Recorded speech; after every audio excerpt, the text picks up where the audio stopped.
He rā nui anō tēnei mo te kāwanatanga me tōna hiahia ki te whakakore atu i te tūpeka i Aotearoa nei. Ko te kaupapa tuatahi i whakarewahia i te rangi nei, ko te whakakoretanga o ngā waitohu tūpeka. Koe nei hoki te rā tuatahi i hunai ai te tūpeka i roto i ngā toa. Kei Anzac Pikia nā whakamārama. Ko te whakakore i ngā pānui tūpeka i te tirohanga kanohi. I ai ki ētihi tāngata momi hikereti, he āhuatanga pai. Kāre he mea pai, mā ngā rangatahi, mā ngā whakatupuranga kei te heke mai, nō reira he mea pai kia hau, kia huna e rā mea. Kia kore ai te iwi e kite ai me te hiahia, me te tūmanako kia momi hikereti.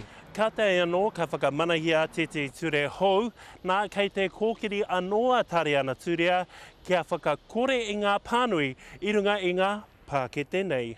We have a consultation document that goes out today. It'll be out till October the 5th, and that'll give people the opportunity to decide around plain packaging. Kei te tautoko anō te hunga moki paipa, ia tūria. He mea, he pai mo te hauora o te tangata, e whakai ana ahau.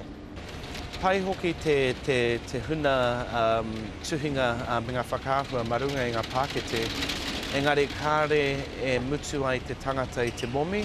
E ai ki te manatū hauora i te tau 2008, e whātekau mā ono ngā Māori momi paipa kua ngā āhuatanga hou nei i te mutunga iho kei te tangata, te tikanga. Anzac Pikia, te karere.